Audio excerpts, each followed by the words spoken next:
Hello guys, welcome back to my channel. তোমাদের জন্য ছোট্ট একটা মিনি ব্লগ নিয়ে চলে আসলাম। আজকে ওয়েদারটা খুব একটা ভালো ছিল না, মেঘলা মেঘলা ওয়েদার ছিল। ভাবছিলাম বেরোবি কি বেরোবে না, কিন্তু খেলার মন খুব করছিল। জানো তো, আজকে পিচটা আমাদের অনেকটা ভিজে গেছিলো। সবাই মিলে গিয়ে পিচটা ঠিক করছিলাম।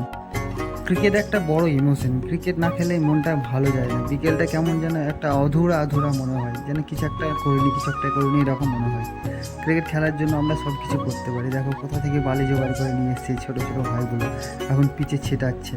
পিচটা ঠিক করার চেষ্টা করছি। অনেকটা ভিজে গেছিলো তো, খেলা হবে কি না এটা চিন্তা করছি। আবার দেখতে দেখতে বৃষ্টি চলে আসলো, কিন্তু কী করবো বলো, ক্রিকেট বিকেল, ও সেই একটা মজা। কী করবো, আমি নিজেই পিচ পিটোচ্ছিলাম যাতে পিচটা খুব তাড়াতাড়ি মধ্যে ঠিক করতে পারি, খেলাটা আবার যেই পিচ পিটোনো শেষ হয়ে গেল তখন মনে হচ্ছে যে আবার বৃষ্টি হবে। হ্যাঁ, বলতে বলতে কিন্তু মেঘ ডাকতে শুরু করলো, আবার সেই সঙ্গে বৃষ্টিও চলে আসলো। আমরা কি করবো, মাঠের মধ্যে থেকে দৌড়ে চলে আসলাম।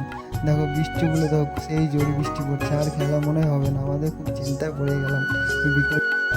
আমরা ভাবছিলাম আমাদের মনে হয় আর খেলা আর হবে না, এতটাই জোর বৃষ্টি শুরু হয়ে গেছে যে ওখানে দাঁড়ানো যায় না। কি করব, সবাই মিলে আবার চলে আসলাম। ভাবছিলাম যে আজকে আমাদের আর খেলা হবে না, পুরো বিকেলটা নষ্ট হয়ে গেল। আবার দাঁড়ানো তো একটা জায়গা লাগবে, এটা হচ্ছে আমাদের বাবা শিবের মন্দির, এখানে আমরা সবসময়।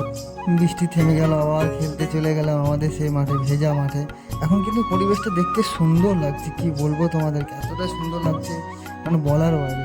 কিন্তু কী করবো, ক্রিকেট খেলবো সেই ভেজা মাঠে, এই একটা আমাদের ইমোশন। প্রথমেই বলেছি ক্রিকেট একটা ইমোশন।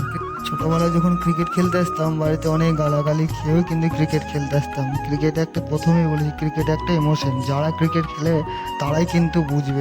ক্রিকেট খেলতে খেলতে যখন বন্ধুদের মধ্যে এমন একটা ঝামেলা সৃষ্টি হয়, যেন অনেক কিছু মনে হয় যে ওর মধ্যে আমার মধ্যে আর কোনো রকম সম্পর্ক থাকবে না, কিন্তু খেলার শেষে